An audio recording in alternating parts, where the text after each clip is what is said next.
целом ничто не делается без терпения, без настойчивого, так скажем, характера. Предками откован дух наш и закален в ущельях гор. Холодное оружие издавна играло важнейшую роль в жизни народов Кавказа.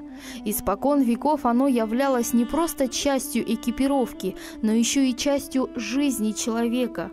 Хорошие клинковые изделия были объектом зависти и вожделения, их воспевали поэты. На оружии клялись при заключении союзов побратимства. Ремесло оружейника на Кавказе было одним из самых уважаемых. Секреты обработки металла, ковки клинков передавались от отца к сыну.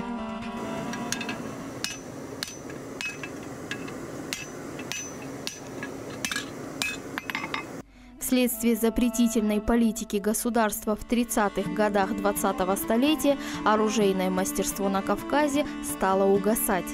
Оставшиеся немногие мастерские значились как народные промыслы, но старинные техники умельцев не забыты.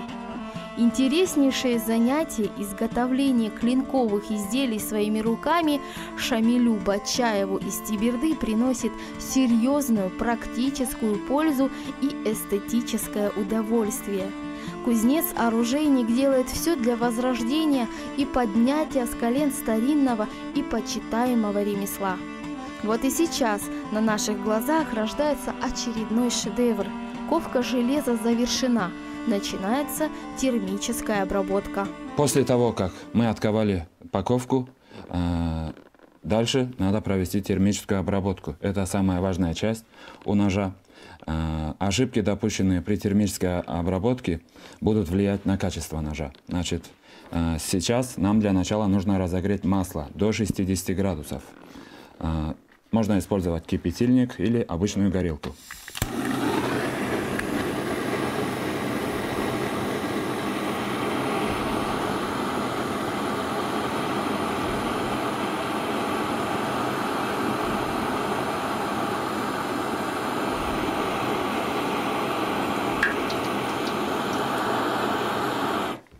Так, этого достаточно.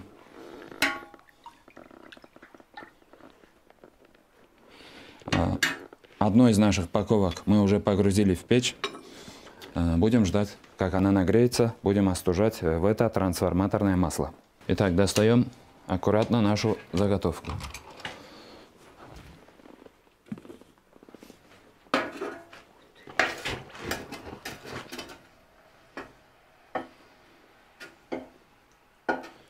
Необходимо немного шевелить нашу упаковку внутри масла, чтобы пузыри, которые выплывают во время закалки, они препятствуют равномерному охлаждению клинка, поэтому надо пошевелить. Так, закалка завершена. Дальше, после закалки, у стали образуется напряжение, и сталь ведет, короче говоря, поэтому, чтобы он не стал у нас кривым, необходимо зажать в тиски. Зажимаем нашу заготовку крайне осторожно, не прикасаясь руками к нему, поскольку она все еще очень горячая. И ждем так минут 10. Достаем нашу заготовку, она уже остыла. Дальше одна из важных моментов в термической обработке: необходимо провести отпуск стали, поскольку сейчас после закалки внутри большие напряжения. Если так оставить, нож будет крайне хрупкий и не будет выдерживать нагрузок. Поэтому необходимо провести отпуск. Ставим в духовку, нагреваем заготовку 1,5 часа при температуре 200 градусов. Дальнейшая обработка – это на гриндере. Необходимо нашу заготовку, у нашей заготовки вывести спуски. Для того, чтобы клинок как можно лучше резал, надо их выводить потоньше. Важно учитывать, что при работе на данном станке образуется много металлической пыли, и чтобы этим всем не дышать, нужно использовать либо аспирационную систему или маску.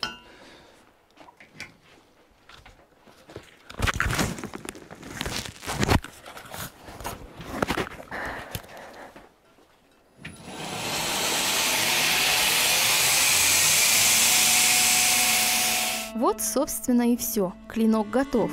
Остается поработать над рукоятью. Так, дальнейшая работа, монтаж рукояти. Значит, отличительная часть у этнического карачаево-балкарского ножа, как все знают, это боин-лух, латунная оковка на границе между клинком и рукоятью. Сейчас будем изготавливать эту самую оковку.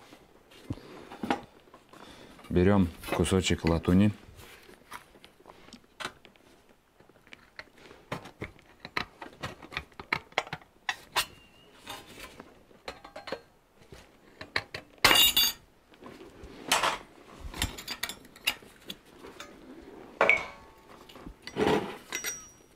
Равняем края.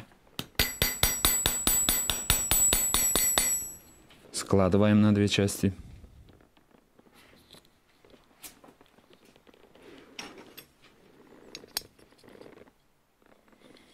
Необходимо пометить, где будем выпиливать отверстие.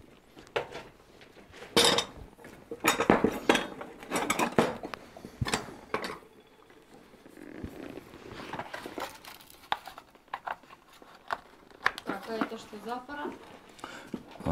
Здесь с помощью него, здесь установлен отрезной диск, будем выпиливать отверстие для нашего боин-луха. Так. Размечаем границы нашего хвостовика.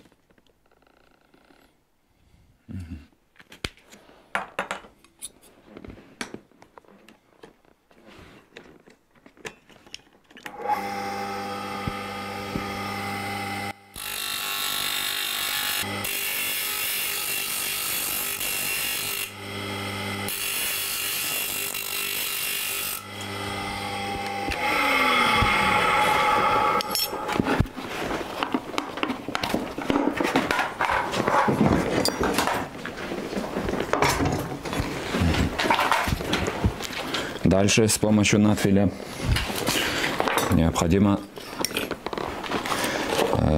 следы от отрезного диска убрать.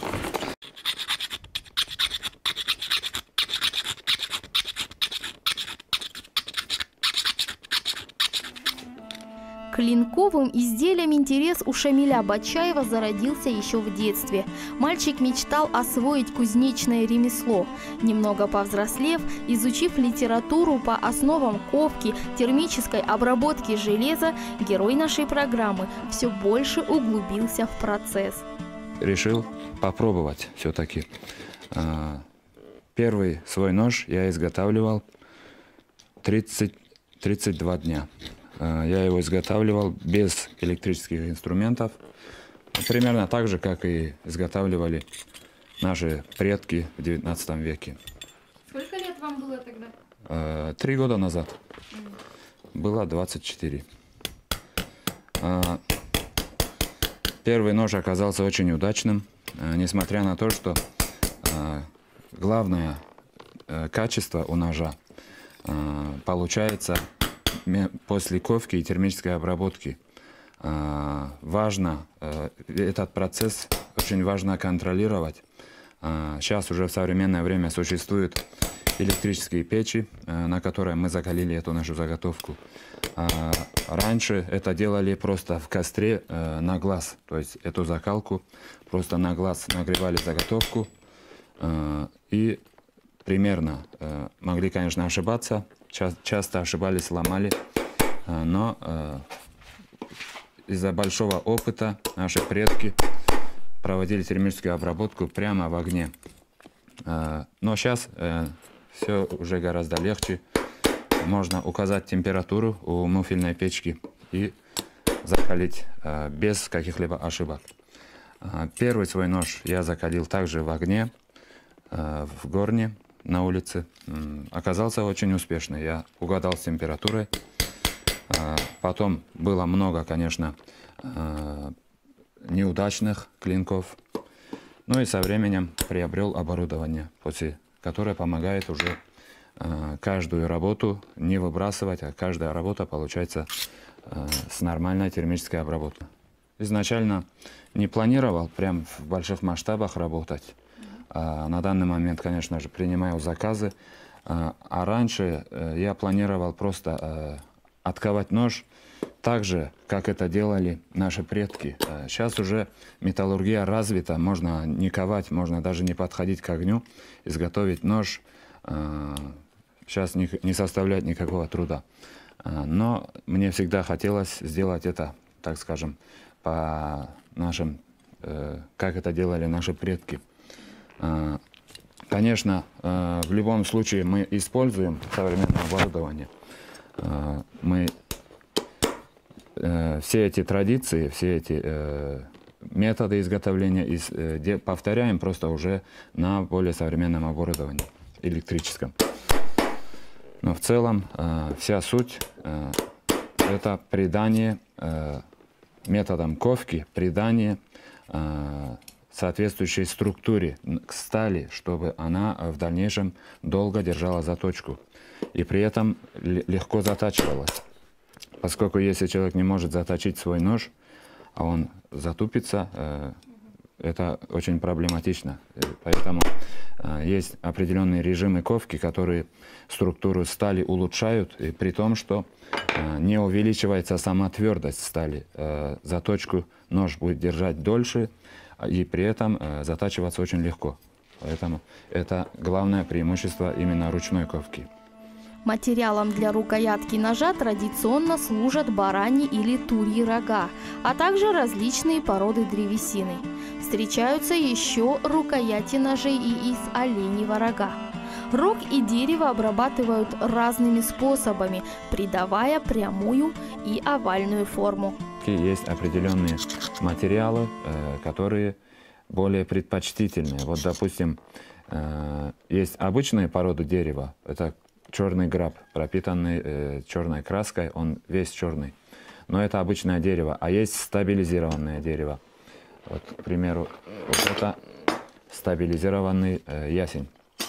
Значит, преимущество стабилизированного дерева в том, что она насквозь пропитана полностью специальным полимером, и дерево не портится от влаги. То есть можно нож мыть все время, когда древесина сталкивается с влагой, она немножко опухает, становится шершавой, а стабилизированная древесина, она уже, можно сказать,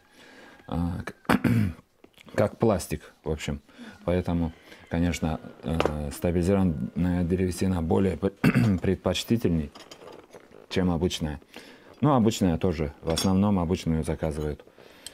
Также можно использовать рога, зубы, там, от зубов мамонта до клыков крокодила, все это продается в зависимости от заказов. Все это можно заказывать в интернете и использовать на ножах. Вот это, допустим, стабилизированный рог лося. Лосиный рог, это плашка. У лосиного рога там внутри пузырьки маленькие, пустоты. При стабилизации это все заполняется специальным полимером, и очень удобно, очень красивый нож получается. Каждый кузнец-оружейник должен уметь изготавливать любые клинковые изделия, рассказывает мастер. Ему интересно все. Крайне старательный и целеустремленный Шамиль Батчаев изучает историю других народов, познает все техники изготовления клинковых изделий. На достигнутом останавливаться не намерен и уделяет большое количество времени саморазвитию, ведь совершенству нет предела. Непальские ножи, японские ножи, стараюсь все это повторять. На данный момент могу сказать, конечно, у меня угорская кузня заказывает в основном, это 90% заказывают только этнический карачаево-балкарский нож, потому что все знают, что лучше всего изготавливают нож там, где этот нож, конечно, родился, где его придумал народ. Конечно, непальские ножи лучше всего делают непальцы. Японские ножи, разумеется, не японцы. Но в целом, как кузнец-оружейник, я считаю, что необходимо уметь все это делать и нам. История этнического карачаево-балкарского ножа уходит своими корнями во времена древних племен, которые участвовали в этногенезе карачаевцев и балкарцев. Это местная разновидность традиционного ножа народов Северо-Западного и Центрального Кавказа. Подобные ножи находили при археологических раскопках курганов в Карачае. Бичаки имело практически все мужское население и даже маленькие дети. Боин-лук мы приготовили. Дальше заливаем наше отверстие клей и сажаем. Дальнейшую работу будем проводить только на следующий день. После того, как клей затвердел, необходимо отпилить лишние части у нашего брусочка, то есть придать форму с помощью станка. И дальше уже вручную с помощью наждачных бумаг шлифовать и формовать нашу рукоять.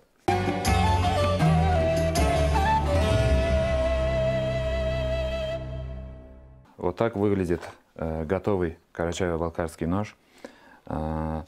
Значит, главное отличие карачаево-балкарского ножа от ножей других народов – это наличие шила. Шило, как уже многие знают, в старину, возможно, шилом пользовались даже больше, чем самим ножом, поскольку вся одежда горца, упряжка коня, все это изготовлено из кожи и нуждается в постоянной настройке. Все время что-то надо переправлять, перетягивать, везде надо проделывать новые отверстия. Поэтому шило носили всегда с собой и пользовались каждый день. Сейчас, конечно, в наше время мы не нуждаемся в этом, но все же, так скажем, дань уважения традициям, и карачаево-балкарский нож всегда имеет шило. Но все же, кто даже сейчас имеет коня, тоже пользуется шилом так же, как и раньше. Ножны у этого ножа – это балкарский вариант, у карачаевского ножа ножны закрытые, у балкарского открытые. На самом деле я считаю, что открытые ножны более подходят для углеродистых сталей, поскольку сталь, если будет находиться там в сырых местах, сталь начинает ржаветь. Поэтому открытые ножны позволяют проветривать углеродистую сталь, чтобы она не темнела, не ржавела. А так выглядит карачаевский нож. В данном случае, чтобы сталь не темнела, она предварительно травится в хлорном железе, покрывается окисью, и влага не проходит через эту пленку, поэтому удерживает, так скажем, в нормальном состоянии, без ржавчины. Также имеется шило. Но в наличии у нас еще непальский нож, это топор непальского народа. Это топор непальского народа. Его я изготовил год назад, принесли на ремонт, так скажем, восстановить его. Он служит для рубки деревьев, веток и для всех работ, которые в нашем народе используют обычный топор. У них это такая национальность, изогнутый клинок. Нож, да и все клинковые изделия в настоящее время являются необходимым атрибутом повседневной жизни. В клинке живет душа мастера, так говорили в старые времена. В каждом изделии, изготовленном в этой кузне, теплится частичка надежды и веры в то, что традиционная культура предков, поражающая своей самобытностью и колоритом, будет жить и усовершенствоваться.